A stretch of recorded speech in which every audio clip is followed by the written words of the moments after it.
itu 13 tahun. Tapi jumlah pengikutnya yang setia pada Rasulullah tidak begitu banyak ya. Bahkan yang hijrah pun hanya ratusan. Baik ketika hijrah ke Taif, ke Al-Habsyi, ke Al-Habsyi 1 ataupun ke Al-Habsyi 2 sampai ke Yathrib tidak begitu banyak. Tapi ketika Rasulullah SAW berada di Madinah kurang lebih 6 tahun ya. Berawal dari ketika mimpi. Jadi ini di YouTube juga udah nggak usah disetel Pak, karena udah diulang-ulang. Berawal dari ketika mimpi. Dan saya sangat senang ketika menyampaikan hal mimpi, karena Khalifah kita juga mimpi, Rasulullah juga mimpi, dan Ibrahim juga mimpi. Cuman mimpinya berbeda-beda, tapi intinya dalam menegakkan din ini. Nah, ketika Ibrahim bermimpi, ketika beliau mendapatkan seorang anak dan anaknya ini akhirnya bisa bekerja sama, sudah mencapai balik, tiba-tiba dapat perintah dari Allah. Perintahnya diabadikan dalam Al-Quran, Inni adbahuka fanzur madza tara. Maka jawaban seorang anak, ya abatif almatu marsatajiduni insyaallah minas sabirin. Sang bapak, sang pemimpin, sebenarnya ini kembalinya karena kita dalam perjuangan, bahwa Ibrahim itu identik kepada seorang pemimpin dan Ismail adalah orang yang dipimpin. Seorang pemimpin dan yang dipimpin bersifatlah seperti Ibrahim dan Ismail. Bagaimana Ibrahim ketika memanggil anaknya, lafadznya tidak Yabani dan juga tidak Ismail, padahal Ibrahim tahu bahwa dia adalah anak kandungnya. Ibrahim tahu bahwa anak kandungnya itu adalah Ismail. Tapi kalimat yang ada di dalam Al-Quran dipanggilnya ya bunayya. Artinya bahwa dia sangat pelan-pelan dan sangat hati-hati untuk menyampaikan berita dalam mimpinya ini kepada anak yang sangat disayanginya. Maka lafadznya ya bunayya, inni arafil manam, inni adbahuka fanzur madza tara. Wahai nak, sebenarnya sangat hati-hati saya untuk menyampaikan hal ini. Maka dengan rasa penuh kasih sayang, semalam saya bermimpi dan mimpinya saya harus memotong lehermu, harus mendorong lehermu, harus menyembelihmu. Tapi bagaimana anak yang bijak menerima instruksi dari Allah melalui bapaknya ini? Ya sebenarnya kalau kita kembali kepada Sami'na wa Ta'na, maka jawaban seorang anak juga mentang-mentang dia anak muda terus jawabnya semaunya sendiri. Karena dia adalah seorang pemimpin, seorang bapak, maka lafaz yang dikeluarkan ya abatif al. Kalau anak sekarang mungkin dipanggilnya Ibrahim, ya. Wah, dasar Ibrahim songong. Kalau anak sekarang mungkin begitu, ya. Atau bapak yang tidak punya etika terhadap anak. Tapi Ismail luar biasa menghormati seorang pemimpin dengan panggilan ya abatif al ma tu'man satajiduni insyaallah minas sabirin. Wahai bapak yang saya hormati dan yang saya cintai karena Allah, kalau memang ini perintah dari Allah, if'al, kerjakan. Insyaallah satajiduni, engkau akan menemukan anak yang sabar. Itulah mimpinya Nabi Ibrahim. Jadi ada yang mimpi berdasarkan kenyang tidur, ada mimpi yang datangnya dari Allah. Kalau datang dari tidur itu pakai tet, ya, ru'yat, itu mimpinya kekenyangan tidur. Tapi kalau mimpi yang datangnya dari Allah tanpa tak, ru'yat, artinya bahwa mimpi ini benar datangnya dari Allah. Rasulullah SAW juga bermimpi. Mimpinya apa perintahnya? Ketika Rasulullah pada saat itu sudah begitu kangennya terhadap kampung halaman, dan juga masyarakat yang ikut kepada Rasulullah juga khawatir dengan harta bendanya, maka malamnya Rasulullah bermimpi. Mimpinya apa? Beliau melaksanakan tawaf selama 7 kali. Maka paginya beliau menyampaikan bahwa sesungguhnya kami telah bermimpi. Mimpinya adalah melaksanakan tawaf. Maka besok saya akan mengajak kepada seluruh sahabat yang kira-kira berminat untuk melaksanakan tawaf, silahkan ikut. Sahabat memang menunggu waktunya, ya. Sudah 6 tahun kita nggak pulang kampung. Orang yang merantau saja baru setahun 2 tahun udah rasanya gelisah, terus sudah 2 tahun nggak pulang kampung. Sudah setahun nggak pulang kampung. Jadi sahabat Rasulullah SAW ketika ada kabar untuk pulang kampung, tiba-tiba serentak pada saat itu ngacung 1.400 orang, luar biasa. Ya, 6 tahun yang siap untuk melaksanakan umroh sebanyak 1.400. Nah, itu bicara mimpi. Akhirnya Rasulullah berjalan bersama 1.400 orang. 1.400 orang. Madinah dan Makkah. Nah, maka ketika Rasulullah SAW, Rasul itu kan ontanya banyak ya, jadi ontanya banyak. Karena apa? Ciri-ciri petugas Rasulullah itu murni petugas dari Rasulullah. Kalau nggak bawa pedang, bawa tombak. Kalau nggak bawa tombak, maka dia naik ontanya Rasulullah. Tapi onta yang sering dinaiki Rasulullah SAW itu namanya qaswah. Bukan kiswah, bukan. Qaswah. Ya, kalau yang dinaikin siapa itu? Ketika menyampaikan surat itu dari Rasulullah, tanya satu lagi, lupa ya.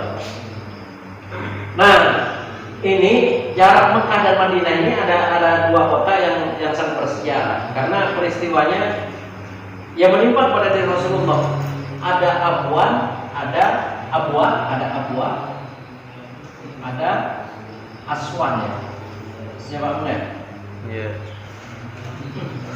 Kalau Abwa itu tempat wafatnya sang ibunda ketika beliau Rasulullah hendak membesuk atau menengok makamnya bapaknya Allah.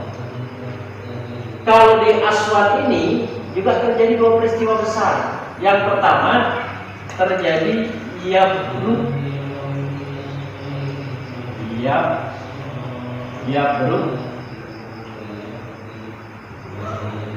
Yang kedua Yabruk Qaswah. Di Aswan ini terjadi dua peristiwa yang besar. Yang pertama Yabruknya gajahnya Abraha. Ya. Nah, di kisah Abraha ini ada yang perlu kita sampaikan sedikit agar kita ini semakin yakin. Ketika Abraha ini hendak menyerang Ka'bah, dia dengan pasukan yang cukup banyak, sampai-sampai perbekalan ini nyaris habis. Perjalanan dari dari mana itu? Yaman. Dari Yaman ke Mekah ini kan nggak sebentar ya. Sampai-sampai perbekalannya hampir habis, sehingga dia harus mencuri. Ada yang mengatakan kambing, ada yang mengatakan unta, itu biasa lah ya. Kurang lebih 200 kambing milik Abdul Muthalib untuk perbekalan. Tapi ketika berhadapan antara Abraha dengan Abdul Muthalib, harapannya dari Abraha ini, Abdul Muthalib tidak ngurusin 200 kambing, tapi permasalahan utama yaitu tentang dihancurkannya Ka'bah. Tapi apa yang terjadi? Ternyata Abdul Muthalib minta dikembalikan kambing. Dan ketika ditanya oleh Abraha, apa jawaban seorang Abdul Muthalib? Padahal beliau Allah Ta'ala, ya, Muslim apa enggak, Allah Ta'ala. Kenapa kita katakan Muslim apa enggak? Ya memang pada saat itu Rasulullah belum diangkat jadi Nabi. Dan termasuk dia Abdul Muthalib itu yang salah satu mempertahankan dirinya sebagai suku Muthalib atau Quraisy lanjutannya untuk mengorbankan anak yang ke-10. Ya. Jadi Abdul Muthalib itu anaknya berapa? Abdul Muthalib laki-lakinya berapa? 10, perempuannya 6. Jadi jumlahnya 16. Dari 10 laki-laki itu yang kedua masuk Islam ketika Rasulullah diangkat jadi Nabi masih hidup, yaitu Abbas dan Hamzah. Yang muktasid, nggak menyiksa dan tidak mau masuk Islam, Abu Thalib. Nah, yang menjadi musuh pertama adalah dan yang paling utama. Jadi Rasulullah SAW itu belum pernah ada musuh kecuali dari besannya, kecuali dari orang yang sangat disegani, dari orang yang paling bahagia ketika Rasulullah lahir, dan juga pamannya itu sendiri yang bernama Abdul Uzza. Bahasa kunyahnya menjadi Abu Lahab. Kenapa dinamakan Abu Lahab? Karena dia telah mempraktekkan bahwa kelahapannya ini dipraktekkan, akhirnya adiknya Abu Sufyan jatuh cinta. Seharusnya nggak boleh kalau secara suku, ya, karena lahap itu punya ciri khas. Nah, itulah lahap. Jadi orangnya serba mewah lah, apa bahasa kerennya? Nah, kelas. Yang seharusnya dia tidak bisa menikahi adik sukunya Abu Sufyan, karena lahapnya itulah dia bisa menikahi adiknya Abu Sufyan. Yang pertama Ummu Jamilah. Kamu paham itu tukang gitar? Ini Abdul Muthalib muslim apa enggak? Allah alam. Ya, Rasulullah menyampaikan bahwa sesungguhnya saya ini keturunan Dibhain. Dibhain itu artinya dua bapak yang membunuh saya. Yang pertama, Dibhain yang pertama itu siapa? Ibrahim dan Ismail lah ya. Yang jahat juga sama. Yang kedua, Abdul Muthalib dan Abdullah.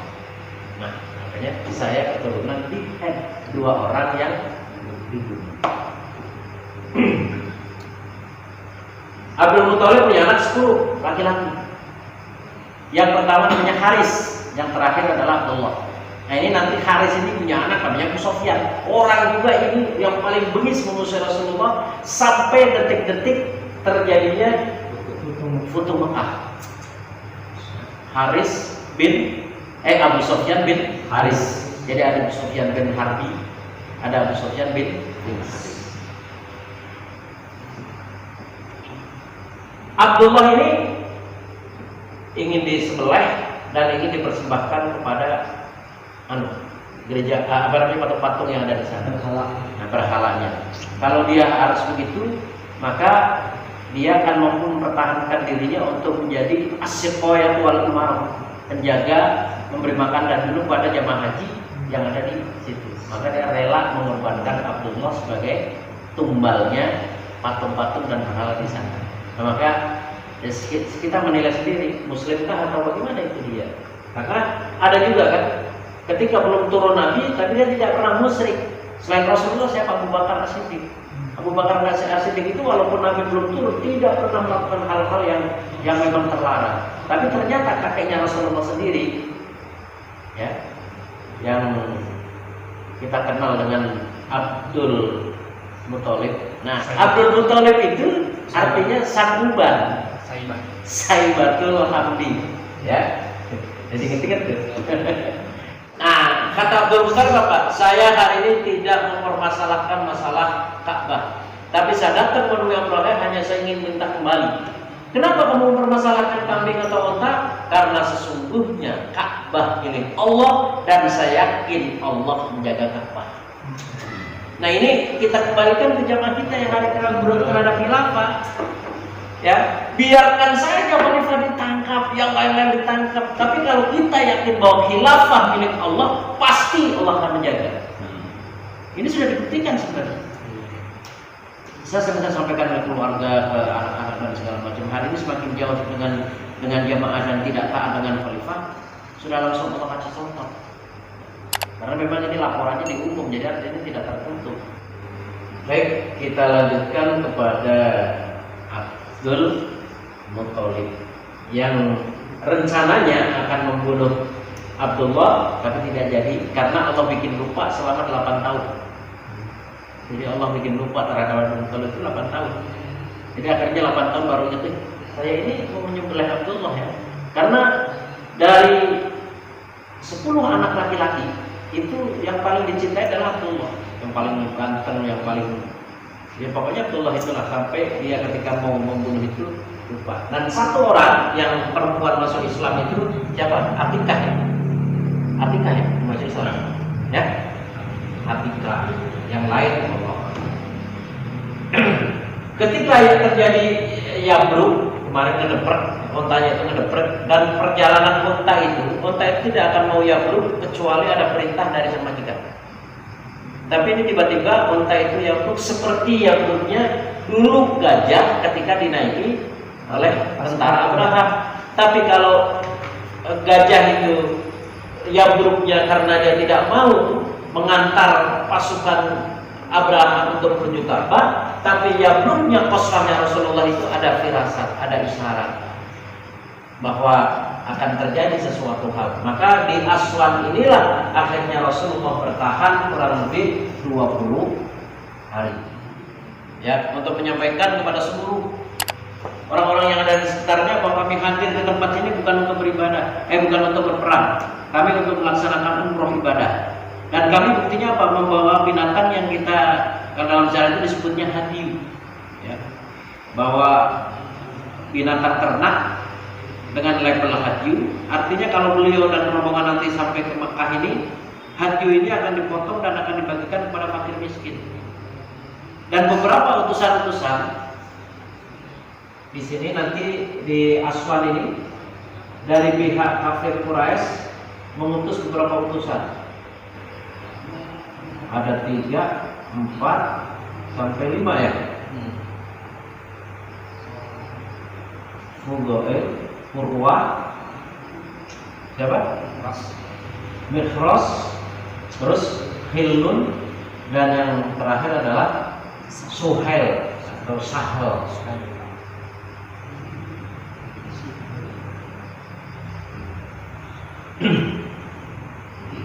Ini yang paling hebat, yang kisahnya yang paling agak panjang itu Urwah. Ya. Urwah bin Maksum al-Khuzai. Kenapa? Karena dia mengajukan diri. Jadi mengajukan diri kepada orang kafir Quraisy, saya saja. Setelah gagalnya orang yang pertama diutus untuk menghalangi Rasulullah kembali, akhirnya dia mengajukan, saya ini lebih bisa. Kalau muslimnya ya insya Allah lebih bisa. Karena apa? Saya ini sudah sampai kemana-mana. Saya sudah sampai ke Habasah, saya sudah sampai ke Romawi, saya sudah sampai ke raja-raja yang ada. Maka insya Allah saya bisa bernegosiasi dengan Rasulullah, dan mungkin nanti Rasulullah akan kembali untuk tidak melaksanakan umroh. Tapi apa yang terjadi? Gagal juga. Ya. Nah, baru diutus orang yang ketiga, dan orang yang ketiga ini Rasulullah sudah kenal. Ya, sudah kenal karena Rasulullah tinggal di Mekah itu kurang lebih 53 tahun, 40 ditambah 13.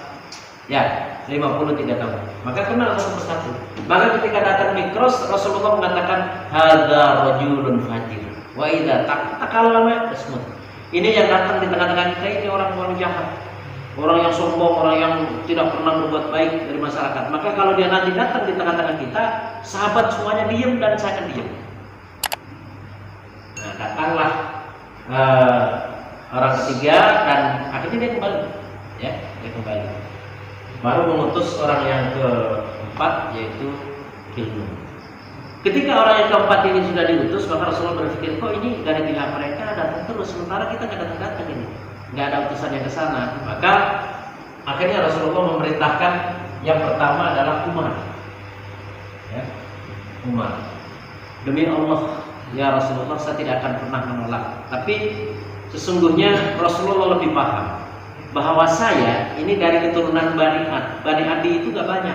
Artinya kalau nanti di sana dibunuh, belum sampai apa yang diinginkan oleh Rasulullah, saudara gak bisa menyampaikan apa yang diinginkan Rasulullah. Yang kedua, saya meninggalkan Mekah ini bukan asaril yang baik, bukan bekas sujud yang baik. Karena apa? Saya waktu mau pindah itu saya naik ke atas mimbar dengan mengatakan barang siapa yang pengen anaknya menjadi yatim dan silahkan hadang sampai besok. Artinya nggak baik lah. Sementara di tengah-tengah kita ada sahabat yang sangat dirindukan dan dia sampai sekarang masih dikaruni. Siapa itu? Yaitu Utsman bin Affan. Nah, strateginya Utsman bin Affan luar biasa. Dia datang ke Mekah itu yang ditemui adalah tokoh-tokohnya. Di antaranya Lisanul Qaum, perwakilan dari kaum itu yang bernama Abu Ya. Yang kedua adalah Ikrimah. Sebenarnya sejarah ini kitanya juga lagi uyang juga jabarannya bulan-bulannya, tahun-tahunnya ini. Karena ini sebenarnya Khalid bin Walid ini sudah masuk Islam, belum masuk Islam. Dia nggak lama kemudian masuk Islam dan akhirnya langsung ditunjuk menjadi panglima perang. Nggak ditunjuk oleh Rasulullah dalam perang Mu'tah tadi. Ya. Karena perang Mu'tah itu kan perbedaannya hanya berapa bulan dari perang apa itu? Hanya di nggak lama itu. Nah baru nanti ada detik-detik futuhnya itu setelah usainya perang Mu'tah. Setelah sampai di sini satu persatu berdialog, negosiasi, menyampaikan apa yang disampaikan oleh Rasulullah bahwa kehadiran beliau ke Mekah murni bukan untuk berperang tapi untuk berumrah atau beribadah. Akhirnya berita ini sampai dihembuskan kepada pengikut Rasulullah 1.400 orang itu bahwa Utsman bin Affan terbunuh. Sebenarnya beritanya berita hoax. Maka kemarin ada pendapat katanya yang mengajak baiat itu Rasulullah, tapi ada yang mengatakan juga sahabat meminta untuk berbaiat. Ini nggak jadi masalah. Yang penting adakah hari ini semangatnya seperti semangatnya baiatul ridwan. Maka akhirnya Rasulullah ya yang diabadikan dalam Al-Quran surat 48 ayat 18, Rasulullah beserta sahabat mengadakan baiatul ridwan di bawah pohon. Yang sekarang sudah nggak ada pohonnya karena ditebang ketika orang Indonesia berbondong-bondong ke sana minta nomor porkas itu ditebang sama Umar bin Khattab. Ya, terjadi pemusyrikan, sentral pemusyrikan itu ada di bawah pohon baiatul ridwan. Maka ketika Umar jadi khalifah ditebang habis. Alhamdulillah sekarang sudah ada di sana lagi. Nah baru setelah itu dari pihak Quraisy mengutus utusan yang kelima, Suhail bin Amr. Ketika datang Suhail bin Amr, Rasulullah langsung mengatakan kepada para sahabat, ini sesuai dengan namanya, insya Allah kita akan menemukan kemudahan. Nah terjadilah antara pihak kafir Quraisy dengan Rasulullah melalui juru bicaranya Suhail. Ini akhirnya walhasil dengan adanya perjanjian Hudaybiyah atau Sulhul Hudaybiyah. Yang pertama hadir di dalam perjanjian itu ada Rasulullah, ada Abu Bakar, ada Umar, ada Ali. Ya. Dari pihak Suhail ada Suhail dan kawan-kawan. Nah, di situ ditulis pertama di atasnya adalah Bismillah.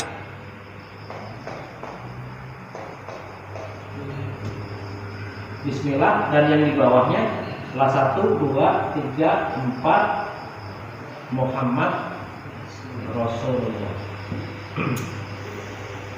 Isi perjanjian Hudaybiyah yang pertama gencatan senjata selama 10 tahun.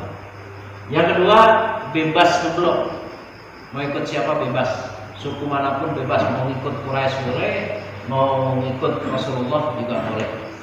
Yang ketiga apabila orang Mekah mau ikut Rasulullah, artinya mau masuk Islam, maka harus ada izin dari wali atau muhrim. Dan sebaliknya, kalau ada orang Mekah yang mau balik ke kafir, bebas. Nah, dalam perjanjian 10 tahun ini, akhirnya yang antara bebas ngeblok ini, walhasil ada yang bergabung, ini suku yang sangat besar. Jadi kalau di Madinah itu ada Aus dan Khazraj, kalau di Mekah itu ada suku atau yang kita kenal dengan Bani Khuza'ah. Ini bergabung ke Rasulullah. Dan ada Bani Bakr. Ini yang bergabung kepada jadi yang bergabung pada pihak Rasulullah itu namanya Bani Khuza'ah, dan yang bergabung dengan kafir Quraisy bernama Bani Bakr. Ini luar biasa. Biasanya kerjanya gelut terus, berantem terus. Tiba-tiba mereka nggak gelut, nggak perang, dan mereka harus menahan tidak perang ini selama 10 tahun. Maka saling ledek-ledekan. Ketika dia sedang melakukan sesuatu yang baik, jadi panas-panas itu. Orang Mizah itu sekarang lagi pesta, itu panen itu. Ya kamu hari ini sudah nggak mulai perang sih. Nah akhirnya suku Bani Khuza'ah itu diserang oleh Bani Bakr. Nah Bani Bakr itu pimpinannya namanya siapa? Naufal bin siapa? Umayyah Ad-Dili. pilih. Pimpinan Bani Bakr. Dia sengaja menyerang itu. Hujan surat terus sampai dikejar mendekati Baitullah Mekah. Sampai ke Baitullah. Dan ini semua tahu kalau di Baitullah itu nggak boleh ada peperangan. Akhirnya sampai waktu suku Zah itu ngomong kepada Naufal itu, ilahaka. Ini tempat Tuhan kita, ini tempat Allah kamu.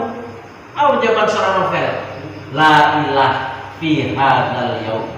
Pokoknya sekarang tidak ada Tuhan. Sampai segitunya itu Naufal itu. Saking ambisinya pengen memerangi suku Khuza'ah. Nah, peristiwa ini akhirnya didengar oleh orang-orang suku Khuza'ah. Maka datanglah orang yang bernama siapa? Salim bin Amr, ujungnya siapa itu? Sama Budayl bin Warqah. Ini datang menemui Rasulullah, menceritakan yang terjadi, peristiwa yang terjadi, bahwa sungguhnya suku Bakar hari ini sudah berkhianat. Sampai-sampai Naufal itu mengejar orang-orang suku Khuza'ah dekat Ka'bah. Sementara kita semua tahu bahwa di dekat Ka'bah ini tidak boleh terjadi pertumpahan darah. Akhirnya Rasulullah menyampaikan, Nasorta ya Ibnu Amr, kami akan menolongmu, hai Amr. Maka akhirnya dua orang ini sudah mengadu pada Rasulullah. Rasulullah ketika ini belum berpulang, ini berpapasan dengan Abu Sufyan. Abu Sufyan itu tadi gelarnya apa? Di kafir Quraisy tadi, Lisanul Qaum. Jadi dapat gelar baru namanya Lisanul Qaum. Ketemu, ditanya, karena Abu Sufyan sudah tahu, wah ini bahaya ini. Pasti Rasulullah marah karena perjanjian baru berjalan kurang lebih mendekati 2 tahun, tiba-tiba suku Bakar berkhianat, pasti Rasulullah marah. Maka akhirnya Abu Sufyan ini keluar mau mencari info, mau kenal Rasulullah.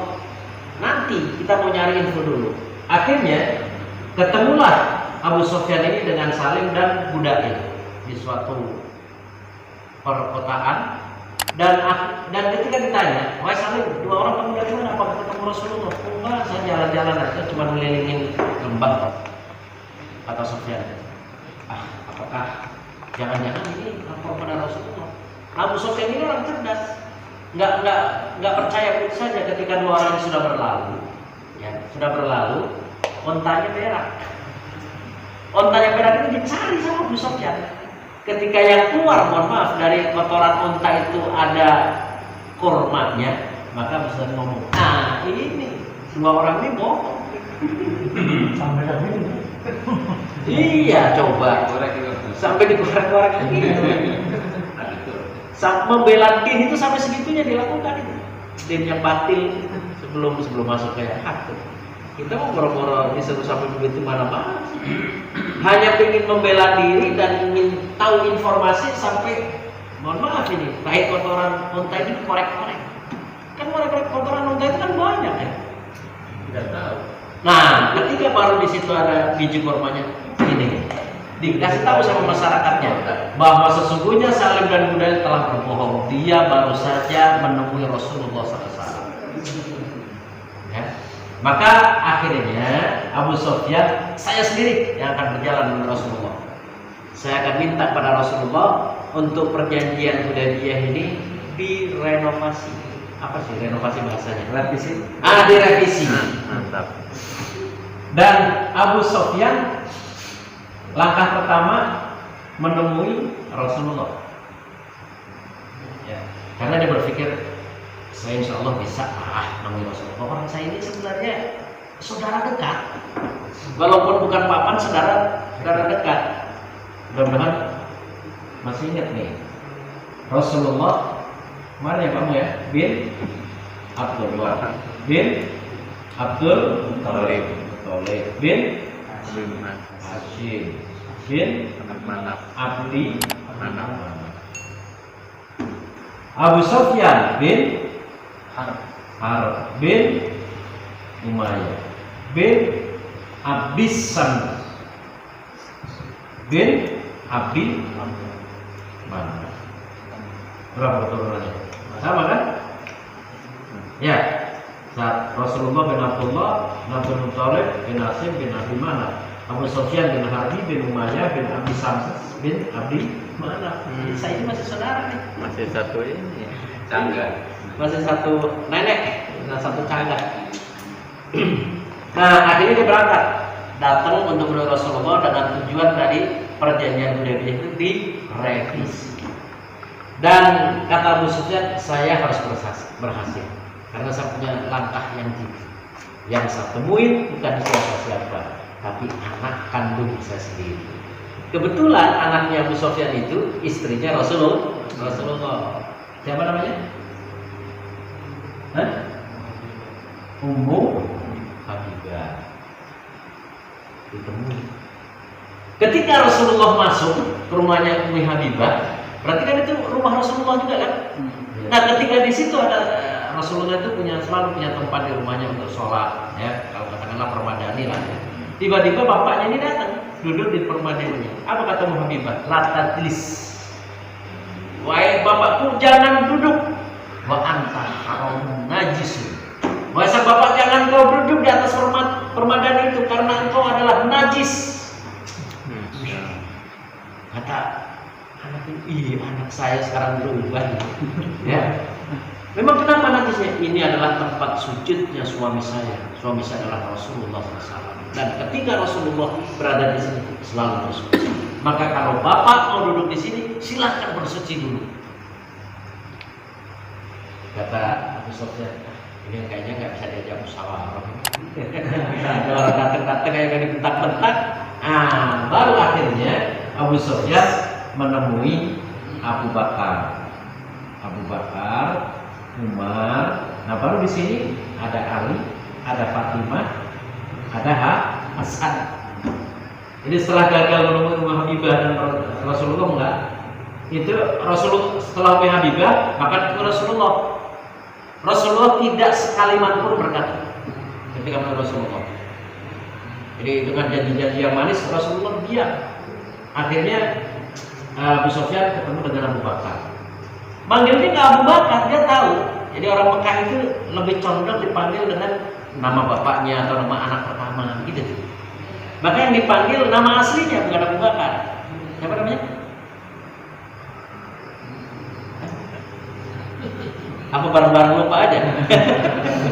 Ada kesana aja kan? Nggak jawab deh. Iya. Dipanggillah nama Abu Hufafah. Ya. Abu Hufafah. Itu nama asli dari Abu Bakar. Ya, orang Quraisy itu kalau berdialog itu selalu dipanggil nama-nama gelarnya. Umar tidak dipanggil Umarnya, tapi dipanggilnya Al-Faruq. Ali juga tidak dipanggil Alinya, tapi anak sepupu, anak seponakan. Umar, Abu Bakar jawabannya sama. Kalau Rasulullah saja tidak melafazkan satu kalimat, saya tidak akan berani mendahului daripada Rasulullah SAW. Akhirnya berupaya menemui sama, menemui Ali. Ya,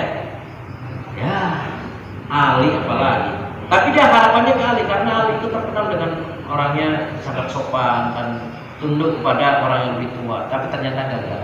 Akhirnya menemui Fatimah, dan ketika Fatimah juga tidak berhasil, maka dia minta Hasannya. Abu Sufyan, saya minta Hasan. Sementara Hasan itu baru usia 3 tahun. Maksudnya mau dibawa gitu. Saya mau bawa Hasan, mau menghadap kepada Rasulullah. Insya Allah, kalau bahasa kitanya lah, Insya Allah Rasulullah mundur lah kalau melihat Hasan. Karena kan Hasan dan Husain itu separuhnya Rasulullah Hasan, ke bawahnya adalah Husain.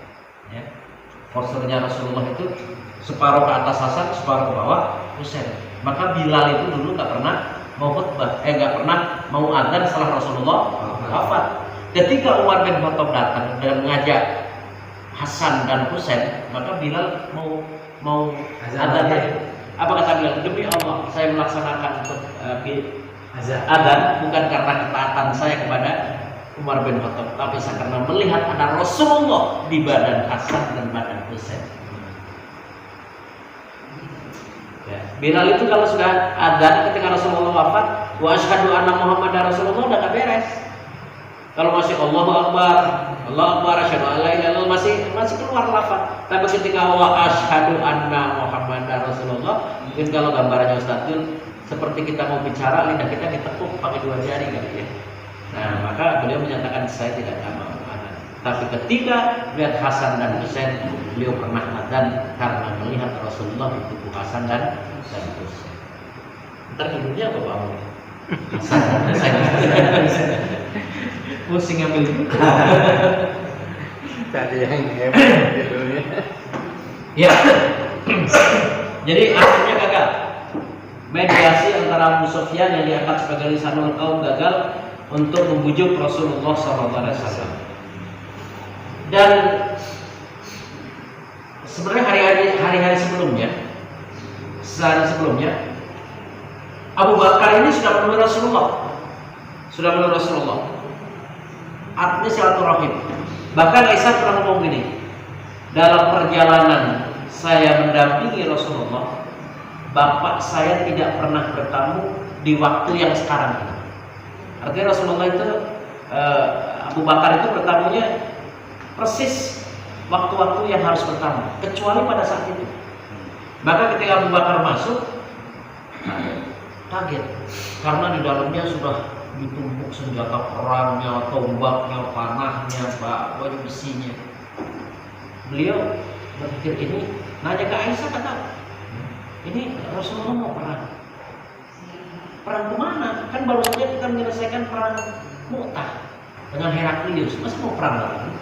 Nah, baru setelah Aisyah cerita bahwa kemarin Rasulullah kedatangan 2 tamu, yaitu Amr dan Buddha.